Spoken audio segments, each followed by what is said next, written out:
आगे बढ़ा खूंचा निकाला घबराने की जरूरत नहीं है। बता दो राइट से बोले आगे कोई तो महीना में बड़ी मैया धोई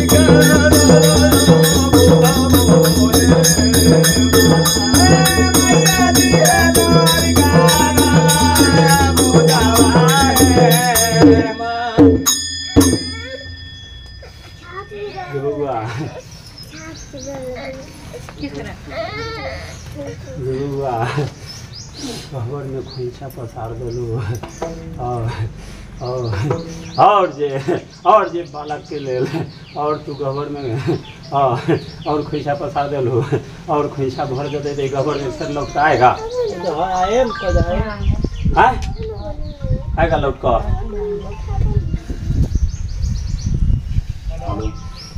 अब यदि इतना वो बौना ना होता अगर खोज का तोरा ऐसा के खोज का अगर देह से निकाल कर खड़ा कर देवे तो फिर गबर में अभी 7 जय गंगा जय बीस बजे बजे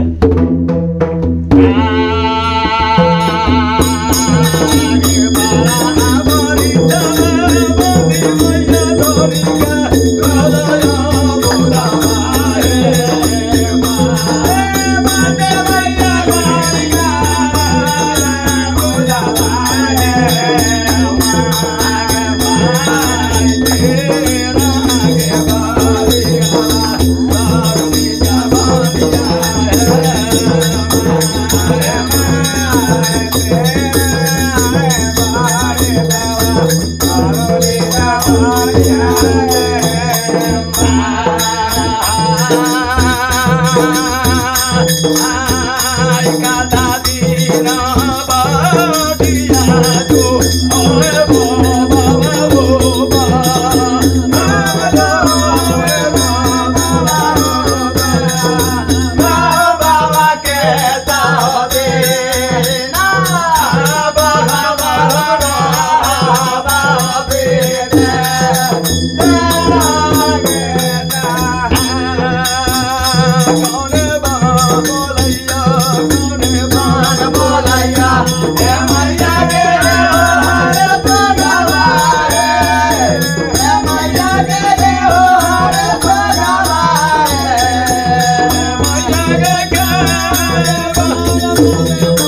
प्रेम से बोलो विष्णु भगवान की जय, मामा की जय। आगे सबके तबरिया आचनिया ममदानी भेला तोलेला मोगे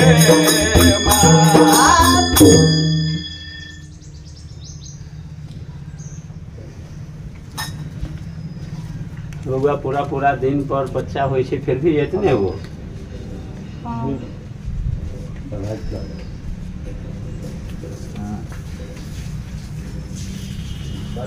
और जैसा होना चाहिए वैसा होगा तो क्या होगा।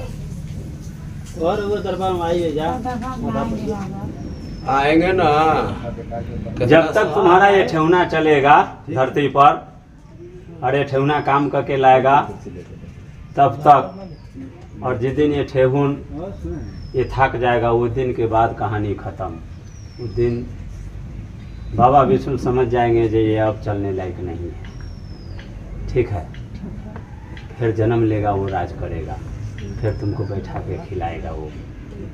जब तक ठेहुना चलेगा तब तक तुम भीख मांग करके एक साथ में एक ब्राह्मण के भोजन कराएगा। दो तीन गो बच्चा तुम्हारा बौना जन्म लिया ना, अब ऐसा नहीं होगा तो क्या करेगा। भीख मांगेंगे और एक साथ भी एक ब्राह्मण के भोजन कराएगा, चाहे तुम जहाँ करा लो। वो राम जानकी के पूजने वाला साधु होना चाहिए, लंगोटिया साधु, चाहे तुम जहाँ कराओ। तब ये भेज दिल करते। ठीक है, तुम जहाँ भी रहेगा अगर पैसा भेज देगा ना, वो कहता है जो कुत्ता के गर्दन में अगर चिट्ठी बांध दिया जाए या पैसा दे दिया जाए तो सामान कुत्ता ले आता है। तुम घर बैठल सारा कुछ करा लेगा। तुम भिखमंगी करेगा ना, चाहे 10 घर मांगो 5 घर मांग, अपना जेब से पैसा लगा के एक साधु बना भोजन करा लेगा। ठीक है, करा लेंगे। 7 जय गंगा, जय गंगा, जय 20 बजे बजे।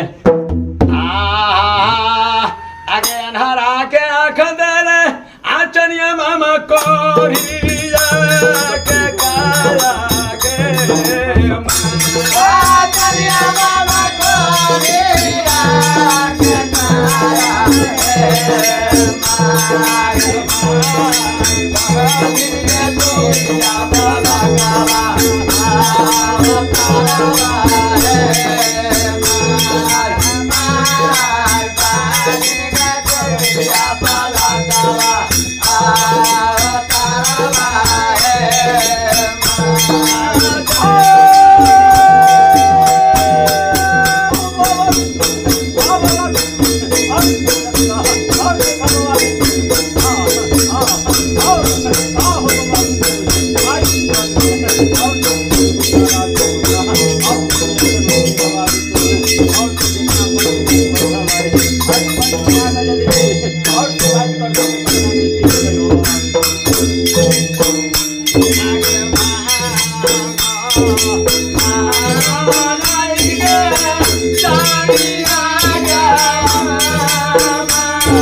बउआ के खोइछा के दल के की करे के है से कली है और बउआ के और जोन में पान फूल का शैली है ना, और बांध कर रखल रहत जो दिन पूरा हो जाए जब तक के लिए बांध कर रखल रहत, पान फूल का शैली वो बांध कर रखल रहत। बाद में दल दिलियो है 1.25 महीना दल खइह बउआ, एजेंट से उठिह तो अखरा के गोर लाग लीह, गहबर में माई से जाकर भेंट कर और हुनका से अर्जी विनती कर माई जगदम्मा से जे तोहर खोइछ बदल जाए। ठीक है, हमर कर्म रहे से कह दिलियो हम एक देवी बुढ़िया मामा हमारा लोग कहैया, नाम तो हमर चानो देवी है, मगर माई जगदम्मा के शक्ति कुछ और है, हमर कुछ और है ना। माई से दर्शन कर, अखड़ा के गोड़ लग कर उठ जा और दल के पर पेशाब से बचा कर ले जाइए। बिहान से दल, बिहान से विष्णु भगवान के नाम लेकर बुढ़िया माँ के नाम पर सूरज भगवान के उदय हुए के बाद सूरज बगल घूम कर धीरे धीरे दल खइह 1.25 महीना। सूरज भगवान के गोड़ लाग कर उठ जाइए, पानी पी कर नित्य दिन ये करे के ही देह शुद्ध रहे या अशुद्ध रहे, तो खाना है। ठीक है, देह अशुद्ध रहते तैयो तोरा मन करता तो नेहा का दल खाए के लिए तैयार हो जाइए, अच्छा रहता है।